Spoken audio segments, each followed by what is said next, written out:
Surprise! We are bringing you awesome folks today for the very first Mono Monday, and maybe if you guys like it, for every Mono Monday, the second of today's Wi-Fi battles. So we're not just bringing you a PFT, the revived PFT today. We are not just bringing you our Omicron Nuzlocke, we are bringing you two Wi-Fi battles, because we are too good to you here on this channel, because we love the awesome folks. Yes, we do. Alright guys, today we are battling Dave, a follower/subscriber from Twitter and YouTube. Smashing times. We are bringing, of course, our mono normal team from the last Wi-Fi battle. I have no idea this time what our opponent's bringing. Let's hope it goes slightly better for us in the last battle. Spoiler alert if you guys haven't seen the last battle. What's going on here? Battle start, I say! Okay, battle box, here we go. Who is our opponent bringing? I'm excited to see, because he's trying out a new team apparently, according to his shout out. Okay, we've got a Heracross, a Chandelure, a Tyranitar, an Ampharos, a Greninja, and a Gardevoir. So we have 4 potential Megas on the team. That's interesting. That fighting type's a little bit scurry. Okay, we've got something for almost everything. We should be okay. Let's start off with that Patriot though. Patriot being our Braviary. We've got Disco Stew the Bouffalon, Pixelmon the Porygon 2, Boombox the X-Cloud, of course you all know Rollout, and we have Roland, Rollout's good buddy Snorlax. The same team from the last battle, guys, except we have perhaps changed a little something in the form of Sawsbuck has been taken out and replaced with our secret weapon. Dave is issuing a challenge. The Beast! T-Tar lead. Not bad, not bad. Should have expected that really. Far too common of a lead these days. Okay, that's unfortunate because our buddy Patriot here, he does not like those rock type moves. Not even a little. Not even a teeny tiny bit. So unfortunately, we either can just set up the Tailwind and then that'll be it, or we can U-turn out and hope for a better day. So I think we're going to U-turn out. Oh, he's withdrawing the Beast. Most unfortunate. We could have got that Tailwind up. Look at shiny Chandelure. Look at those orange glowing flames. They look intense, like he's just consumed some souls recently. And he's at full power. Okay, who is best to send in against this guy? I really couldn't tell you. Not at all. Let's have a look here. Actually, do you know, I have a fantastic idea. We're going to switch our buddy Roland in. He's got that thick fat ability, so he's immune to ghost type moves, and his fire type resistance is twice that of a normal Snorlax. Thanks to him resisting it due to that thick fat ability. Okay, so I'm predicting a switch here. Either that or they're going to for some reason be really brutal and start setting up some kind of sub-calm mind strategy. So we're going to go for the stockpile. Will-O-Wisp, and we avoid. Not even bad. That is unfortunate. I didn't expect them to be wisping us. I really did see this as more of a sub-calm mind situation. But it's not the end of the world if we do get burned, guys. We're really not that scared of the burn, to be quite honest with you. We're going to set up another stockpile. Okay, in comes the Will-O-Wisp. That is going to half our attack. Oh no! Oh, whatever will we do? That is such a shame. However will we cope with this halved attack? I don't see a way out.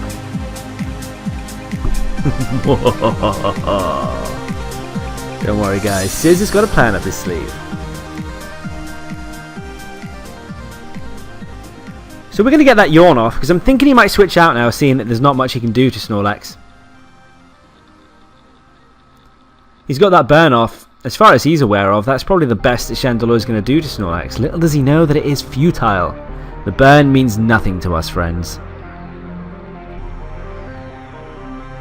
Look at those ominous glowing eyes. If you saw that floating towards you on a Halloween evening, I don't care how much of a Pokemon fan you are, you'd probably poop yourself. And I wouldn't blame you. Goku Super Saiyan 3. Legendary name, my friend. Can I just say...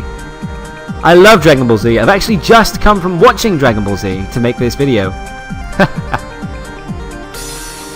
Alright, Goku Super Saiyan 3 has been yawned, which is not too bad at all. Okay, he was probably planning on using the Focus Blast on us, which is most unfortunate. So we are going to get a stockpile off, because they're either going to switch out for fear of sleep, or they're going to get a Focus Blast off, which we should be able to take. Okay, the Beast is coming back in. Interesting. Does the T-Tar carry Brick Break? That is the question, ladies and gentlemen. That is the question. Let's hope not. That would be most unfortunate. The Sandstorm's going to subside. Maybe he predicted that to happen in the last turn. But even so, switching in the T-Tar like that. It was, no, what am I talking about? Ignore me. Ignore me. Got my weather mechanics all mixed up. So we're max stockpile right now. So we're just going to get a yawn off. Stealth Rocks. Okay, not really much of an issue. We have one flying type. And our Braviary is more of a utility Pokemon. Got that Tailwind. Got that U-turn. Got Roost just in case. Okay, Roland is looking worn out right about now, so we really want to be getting our rest off. We should be able to take any one hit that isn't a crit from this thing now. Okay, nice. He probably thinks that we're going to go down fairly easily to an attack/burn combo in the next round, and he probably wants to switch the T-Tar back in for Sandstorm. But we are now going to rest, and we are that Resto-Chesto combo that everybody fears. Not necessarily just on Snorlax, but when you see a Pokemon setting up and using Resto-Chesto to recover all its damage, it can very often be a scurry sight. Okay, we're going to get that yawn off again. Scare him out. Charge! Okay! Interesting. Don't often see charge on competitive teams. Excuse the wobble there, I just shook my table.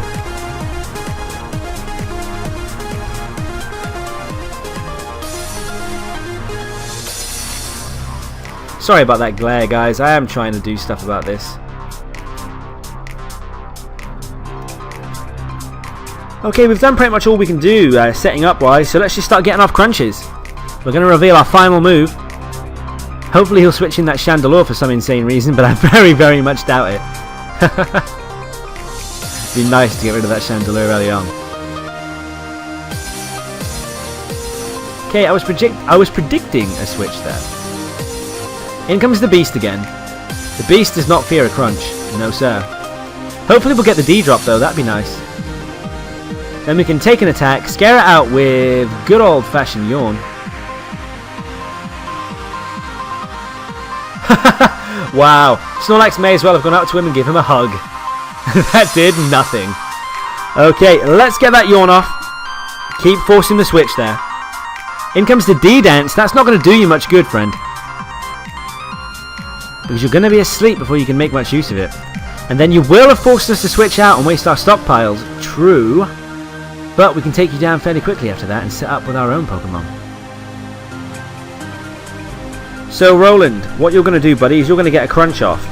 Just to try and get that defense drop. Because if he tries to stay in and take advantage of that Dragon Dance, despite being asleep, he will regret it. In comes an Earthquake. Nice, didn't try the switch, is going to allow T-Tar to be put to sleep, but after all those stockpiles, that Earthquake, not stab damage, is going to be negligible even with the Sandstorm boost. And we get the defense drop! Even better, not bad at all. Not bad at all. Now there is really, unfortunately, not much point in staying in with our buddy Snorlax here. What we are going to do, however, is we are going to send in Rollout. Now bear with me on this. Roland, come back, buddy. It's a shame to waste those stockpiles, but Roland can't do much against Tyranitar. No, sir.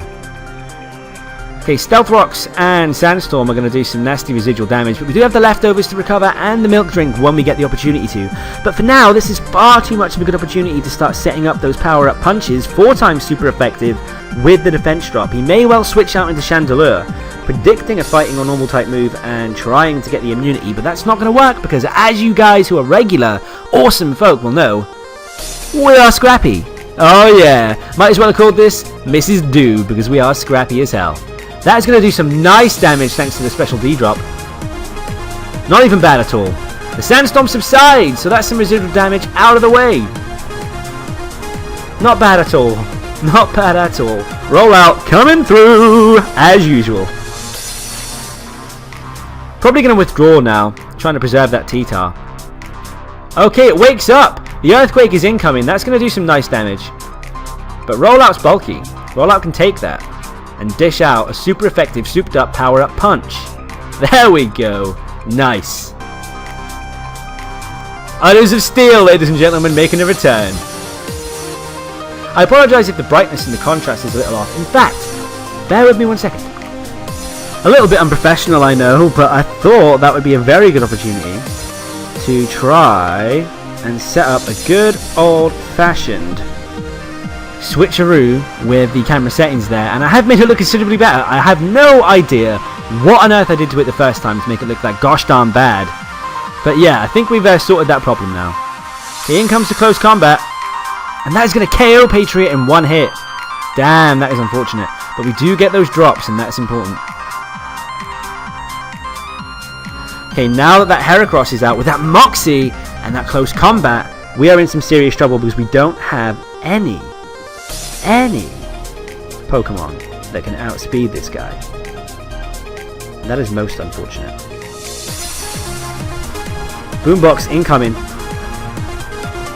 Now Boombox, can you take a +1 stab close combat? That is the question. And if you can dish back that flamethrower and you can take out that Heracross. Oh, it's going mega, guys. Okay, Boombox is going down. This is most unfortunate. Here comes that close combat. Come on, Boombox, take it. Oh! Unfortunate. Part of me thinks maybe I should have stayed in with Rollout and tried to go for that return. I don't know. Okay, I've got an idea. I'm going to have to hope that Roland's Mighty Hide can take a close combat. And if it can, then we should be okay to get that Yawn off. Scare him out. No, in comes the close combat. He'll probably KO. It's +1. Yep. Mega Heracross is going to tear through us like tissue paper. This is very, very unfortunate. Mono Normal is great, don't get me wrong. But geez Louise, fighting types just wreck it. Because most normal types are especially defensive. So you get a powerful, physically offensive fighting type Pokemon, you're going to get torn apart. Okay, we're going to get the T-Wave off to try and set up with our other Mon, just in case somehow Pixelmon can take this. No, Pixelmon goes down as well. That Eviolite did nothing. That Eviolite is just a paperweight in Porygon's pocket. Porygon's pocket paperweight. Okay, Disco Stew incoming. Disco Stew is slower, has Stealth Rocks damage, and is about to take a super effective Moxie. Brutal close combat to the Bafro. Did I just call it a Bafro? I meant an Afro. Oh no, in comes that Chandelure. Should have gone for the SD. Should have gone for that SD. Okay, going to Swords Dance to negate the incoming Will-O-Wisp. Okay, going to try and burn us with the Flamethrower instead. Wow, okay. Maybe we should have just gone for the straight up Pursue. That might have been wise. Okay, let's go for that Pursuit, hoping they switch out. No, Flame Burst just to finish us off. Some very unusual attack choices on this team, I think. Not quite understanding exactly what our opponent is going for with them. Strange. Okay, Rollout, you've got to be team champion here, buddy. Get that milk drink off, pal. Come on. You can take that Fire Blast. You don't fear no flames. Okay, maybe you do. Maybe you do. And Rollout goes down, guys. That is going to be 2 losses for our first Mono Monday Wi-Fi Double Bubble. But if you guys enjoyed seeing my my first ever attempt at a Mono Normal team get stomped up and down the yard, if you enjoyed seeing that double bill of humiliation for me, then be sure to leave plenty of likes. I'll tell you what, for the very first time, I'm going to set a proper like goal. I put like goals in the descriptions and things before, but this is the first time I'm going to set a proper like goal.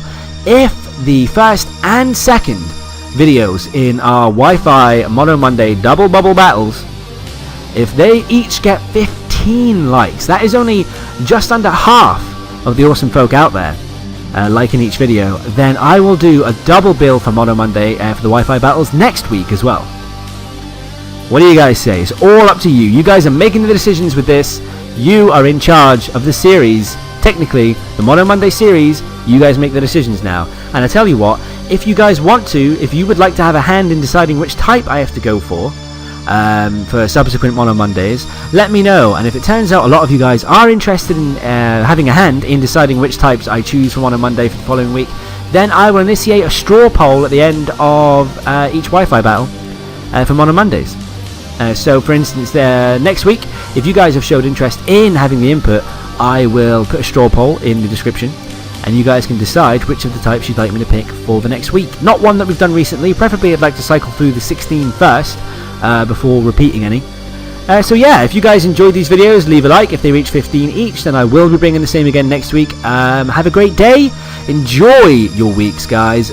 Shrug off those Monday blues. Come and watch our Nuzlocke that will be landing your way in about an hour and a half. Take care, everyone, and have a Scizorsome day. Bye-bye.